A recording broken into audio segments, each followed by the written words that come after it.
QBTS has been getting some of the most momentum in quantum. And if you take a look at it recently, wow, it actually did, well, kind of what we mapped out earlier this week, but it got rejected at this previous high. And it probably wasn't just because of the technicals. You can see that that is a resistance around $12 that it got rejected after soaring from, let's not forget, $1 a share up to $12, back down after Jensen made some comments to $3, and then soared up to 12 again. And this was the event that we covered. If you guys didn't see it, feel free to go check out the channel. We have a live session here on Quantum Live, the top quantum stocks during GTC. That was interesting. And honestly, that's how this stock sold off. Not only was it technicals that it looked overextended, you could see the RSI, the MACD, we kind of pointed that out, and we said, hey, this previous resistance here that also has acted as a support could be the place where it sells down to. Now that would be quite the sell-off, and that's why we haven't traded it this past week, but we're expecting that it is going to keep an overall direction in the long term. Couple reasons why quantum did not do well is because of the GTC event with Nvidia.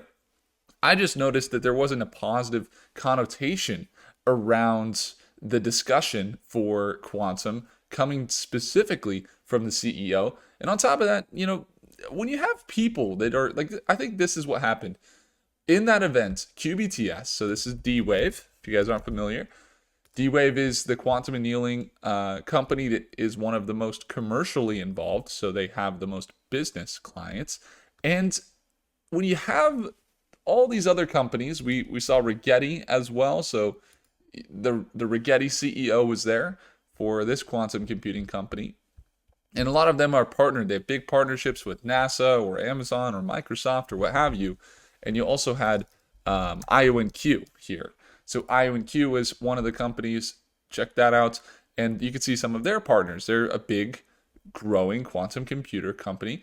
And the acceleration of quantum computing is, in turn, due to the communication that they have with a lot of other entities in the world, whether it's research centers or it's investors or it's companies that they can potentially work with.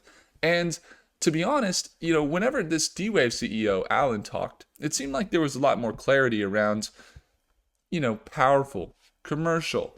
Our quantum solutions are being used for real-world applications today. But when you had some of the other CEOs, and nothing wrong with that, they are very knowledgeable, but the way that these CEOs were talking during this event, this Nvidia GTC, was that they were talking about all the technicals. They're talking about, here's the breakthroughs and here's this, and it's good, but at the same time, when you're talking about down to the qubit level, trapped ions, and optimizing fidelity of the individual qubits, and then 2 qubit gates, and how you're starting to build your quantum computers to work in tandem with GPUs and the software, and this, it's kind of understandable, but most of the time it's not. And so a lot of times whenever they're talking, I would say the audience, at least investors, would be not really hearing the statements about partnerships, about financials, about revenue or profits, or the forward-looking statements for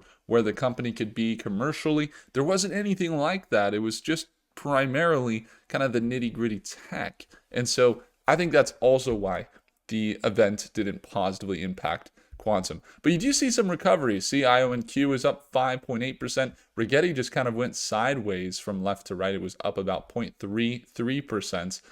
QBTS was the most overextended. I think IONQ still has room to recover. We didn't see the move happen where it got back to previous highs, just like how QBTS did. So we'll be watching it closely. There's a lot of business-oriented focus, at least from my side as an investor, that we'll be looking for, and looking to see if there's any big partnerships that come out in the next few weeks related to how they're going to generate more revenue as a result of using these quantum computers and accelerating some of the tech in this AI boom of 2025. We'll be watching it closely at Market Open. We're trading live Monday through Friday. This past week, we made some considerable gains in a few of the AI and space companies. If you guys would like to watch me trade live, it's that second link in the description. Right now, we have a current sale that is huge. It's one of our best sales. So make sure to simply take a look at that second link.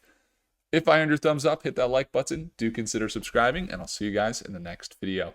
Take care.